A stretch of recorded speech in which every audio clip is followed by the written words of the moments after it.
My girlfriend talks in her sleep. Last night, she confessed her plans to murder me. We had been together for 4 months, and this was the first time I had slept in the same bed as her. I shouldn't be thinking about proposing yet. I know that. I'm just barely able to control myself any longer. I feel as though I'm losing power over the decisions I make. But after what happened last night, I don't think I have any other choice but to leave her. When our relationship had started, there was one big issue that I saw as a red flag in her. We'd never actually spent a night together. No matter how late she was, once either of us showed signs of being tired, she'd get up and leave.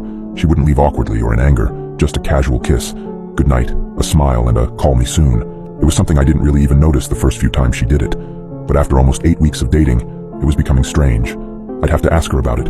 It took drinking almost an entire bottle of wine before I had the courage to do it. She looked almost defeated when I asked, and lowered her eyes in embarrassment. I knew this talk would come eventually, she started. She took in a deep breath with a long, drawn-out exhale. Recently, she paused again, I've started talking in my sleep. She shook her head in embarrassment. It's called somniloquy. I looked it up. I shrugged and laughed out loud. My demeanor seemed to say, that's it? No, Stephen. Listen, she said. She wasn't laughing. It's bad. It's completely out of control. It's not just random words or gibberish. No, it's horrible. I say horrible, disgusting things. She was starting to raise her voice, breath heavy, and tear up. I approached her and held her. I told her it couldn't be that bad. I told her to spend the night. I told her she was probably exaggerating. I was wrong. That night she stayed at my house, but she warned me of something before falling asleep. Whatever you do, don't wake me up. It makes me really scared and disoriented if that happens, and don't respond to me. Just ignore it. I nodded and agreed. If it becomes too much, she continued, just leave the room and sleep on the couch. I won't mind. I told her I wouldn't leave to the couch. I'd stay beside her in the bed, but I was wrong. I couldn't even last one night. We both fell asleep without incident. I don't know how many hours passed, but I woke up in the dark with the sensation that someone was watching me. And then I remembered, she was with me. She was actually spending the night. I smiled, but then I noticed the shadowy outline of her sitting up on the bed. She was looking down at me, staring. It creeped me out. I'll admit it. Her posture was entirely different. It was as though it wasn't even her at all. Then she spoke. It wasn't her voice that I heard. It was much lower and gravelly, like something out of a horror movie. I'll chew the skin from your bones, she said. I froze. At first, I just kept looking at her. This was not at all what I expected. I thought it would be more like the way Tourette's is often portrayed, just random swearing and shouting. I honestly thought to myself, what will I do if she attacks me right now? What if she really does try to chew the skin from my bones? But then she just lied down and went back to sleep. I was creeped out. I tried to lie back down and ignore her, but struggled. I couldn't even close my eyes without thinking maybe she's sitting up again and staring at me. And then one time I rolled over to look at her, and she was. Her face was pressed right towards mine. Her breath was foul and rotted, something that was most certainly not normal for her. She spoke again in the same voice as before. If you don't move to the couch, you'll be dead by morning. That did it for me. I sat up in a moment and headed for the living room. She made some sort of wheezing sound as I left. I think it was supposed to be laughter. I was lying on the couch, but I wasn't going to be able to fall back to sleep. I was far too shaken. I was staring out towards the window, hoping to see the first few hints of the sun rising. And then I thought I heard something from the bedroom. I listened, and then I heard it again. Stephen. It was that same low and gravelly voice. It sounded like a witch. I tried to just ignore it at first, but then it continued. Stephen. Still I said nothing. I know you can hear me, Stephen. You're awake now. Why don't you come back into the bedroom? The voice barely sounded human. Or maybe you'd prefer if I come to you. I still didn't say anything. I was told not to, but I listened. If I heard her start walking towards the bedroom door, I'm not even joking, I would have run right out of the apartment. But she had asked me not to respond to her sleep talking, so I didn't. And then I heard her once more.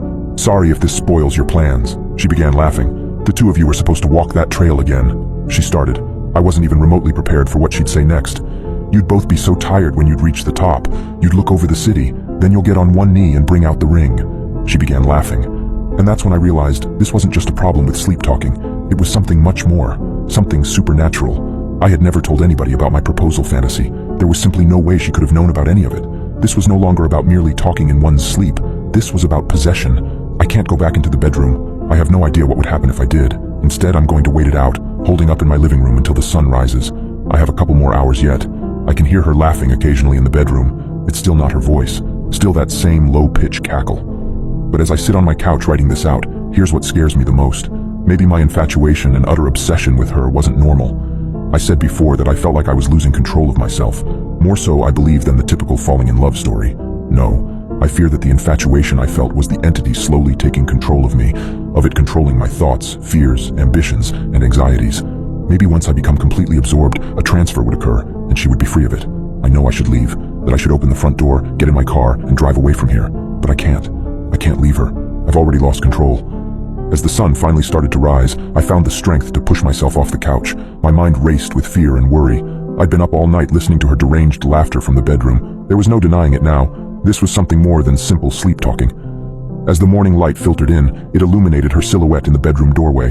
Her posture was the same as it had been in the middle of the night, eerily out of place, like she was someone or something else. My heart pounded in my chest as she approached me slowly, the gravelly voice that had kept me awake all night now eerily silent. "Stephen," she finally said, her voice back to normal. She looked at me with confusion and concern. "You look like you've seen a ghost." I stammered, tried to explain what had happened, but the words stuck in my throat.